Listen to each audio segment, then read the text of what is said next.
नमस्कार दोस्तों, मैं आपका स्वागत करता हूं स्टडी क्यूआर चैनल पर। आज हम इकोनॉमी के इम्पोर्टेंट इकोनॉमिक कर्व्स के बारे में जानेंगे। इसमें सबसे पहले हम जानते हैं लेफर कर्व के बारे में। लेफर कर्व को 1974 में आर्थर लेफर ने विकसित किया था और उन्होंने इसके माध्यम से टैक्स रेट्स और टैक्स रेवेन्यू, कर दर और कर राजस्व के बीच रिलेशनशिप दिखाया था। और यह एक इन्वर्टेड यू शेप का होता है। ठीक है, इसमें उन्होंने क्या बताया था? उन्होंने ये बताया था कि जब हम टैक्स रेट को शुरू में बढ़ाते हैं, ठीक है, 5%, 10%, जितना भी शुरू में हम टैक्स रेट को बढ़ाते हैं तो हमारा जो टैक्स रेवेन्यू है वो भी बढ़ता है। ठीक है, जैसे यह है टैक्स रेट का कर और यह है टैक्स रेवेन्यू। ठीक है, तो जब टैक्स रेट बढ़ रहे हैं 5, 10, तो हमारा ये भी बढ़ रहा है, क्या, रेवेन्यू, जैसे ये है। लेकिन एक समय सीमा के बाद में जब हम टैक्स रेट को बढ़ाते हैं, जैसे मान के चलो यहाँ पे कर दी टैक्स रेट 35, ठीक है, लेकिन ये फिर घट रहा है, टैक्स रेवेन्यू घट रहा है। ठीक है, कि तो इसमें क्या है कि टैक्स रेट को एक सीमा तक बढ़ाते हैं तब तक तो टैक्स रेवेन्यू बढ़ता है, लेकिन उसके ऊपर जाने पर और अधिक टैक्स रेट बढ़ाने पर टैक्स रेवेन्यू नहीं बढ़ेगा। अर्थात सरकार को ज़्यादा लालच में नहीं आना चाहिए। सरकार को यह नहीं समझना चाहिए कि ज़्यादा टैक्स रेट बढ़ा देंगे कि 60%, 80% तो टैक्स रेवेन्यू बढ़ेगा। ऐसा नहीं होगा। क्यों? क्योंकि अगर टैक्स रेट ज़्यादा करेंगे ना तो फिर टैक्स एवेजन ज़्यादा होगा, लोग ब्लैक मनी ज़्यादा रखेंगे, टैक्स कम भरेंगे और फिर वही ब्लैक मार्केट वगैरह से उससे टैक्स नहीं चलेगा, पूरा गड़बड़ हो जाएगा। ब्लैक मनी वगैरह ज़्यादा रहेगा, कम लोग टैक्स भरेंगे, क्योंकि फिर वो सोचेंगे यार 100 रुपये कमा रहे हैं, अगर 50% टैक्स रेट है तो फिर 50 भर देंगे तो 50 ही बचेगा।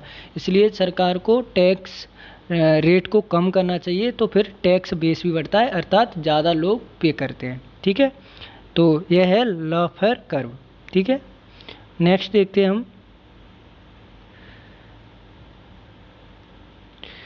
नेक्स्ट है हमारा फिलिप्स कर्व। ठीक है, तो फिलिप्स कर्व के बारे में देखते हैं। इसे 1958 में विलियम फिलिप्स ने विकसित किया था और उन्होंने इसके माध्यम से अनएम्प्लॉयमेंट रेट और इन्फ्लेशन, अर्थात बेरोजगारी दर और तुम्हारा महंगाई के बीच में रिलेशन दिखाया था। ठीक है, तो क्या क्या बताया उन्होंने? उन्होंने बताया कि जब इन्फ्लेशन हाई होता है तो अनएम्प्लॉयमेंट कम होता है। जैसे अनएम्प्लॉयमेंट मान लो 1, 2, 3, ठीक है, तो 1, 2, 3, 4, अगर यहाँ पे इन्फ्लेशन है तो यहाँ पे आएगा तुम्हारा अनएम्प्लॉयमेंट। जब इन्फ्लेशन 4 है तो अनएम्प्लॉयमेंट है 1, लेकिन जब इन्फ्लेशन 1 है तो अनएम्प्लॉयमेंट है 3, यानी कि इन्फ्लेशन कम है तो बेरोजगारी दर ज़्यादा है। ठीक है, यहाँ पे बन रहा है, लेकिन अगर बेरोजगारी दर कम है तो इन्फ्लेशन ज़्यादा है। दोनों ही नेगेटिव हैं। इन्फ्लेशन भी अच्छा नहीं है क्योंकि गरीबों को मारता है, अनएम्प्लॉयमेंट भी इकोनॉमी के लिए अच्छा नहीं है। लेकिन ये फिलिप्स कर्व क्या कह रहा है कि अगर तुम्हें अनएम्प्लॉयमेंट कम करना है, ठीक है, तो थोड़ा बहुत इन्फ्लेशन रखना पड़ेगा। ठीक है, और अगर तुम्हें इन्फ्लेशन कम रखना है तो अनएम्प्लॉयमेंट ज़्यादा होगा। ठीक है, यहाँ पे 1 है तो ये ज़्यादा दिख रहा है, यहाँ पे देखो ये 3 है। ठीक है, तो यह ना एक डिलेमा है। डिलेमा मतलब बहुत ही धर्म संकट है। ठीक है, कि किसको करें किसको नहीं करें।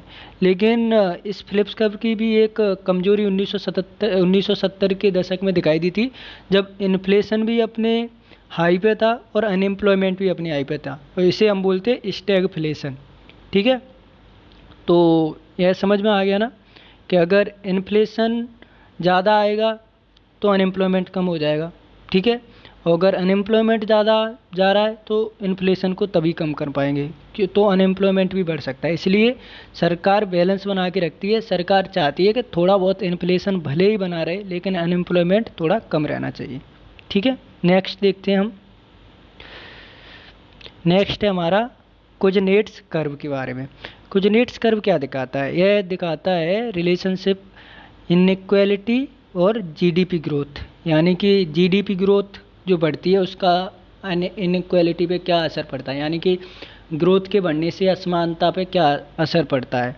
ठीक है, तो यह बताते हैं कि शुरू में जब जीडीपी की ग्रोथ बढ़ती है ना, तो इनइक्वालिटी भी बढ़ती है, ठीक है।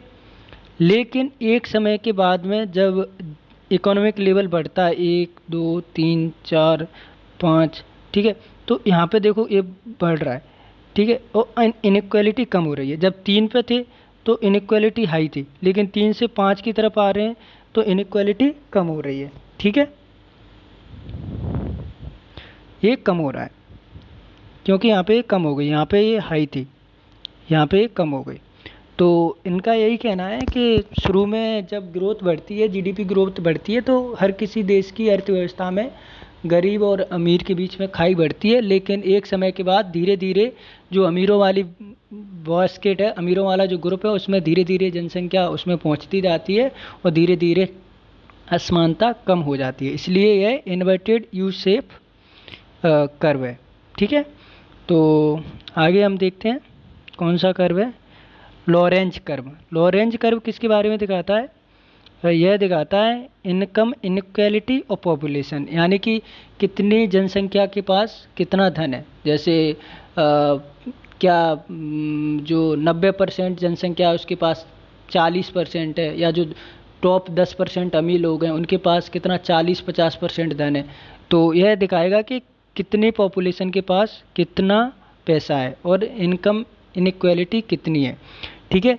जैसे इसमें क्या होता है कि ये मान लो ये पॉपुलेशन वाला है, ठीक है, और इधर है अपना मनी टोटल, ठीक है। तो ऐसे अगर यहाँ पे ये होता है, यहाँ पे और यहाँ पे, तो मान लो ये 50-50 होता, लेकिन ये मान लो 50 है, ठीक है, यहाँ पे पॉपुलेशन।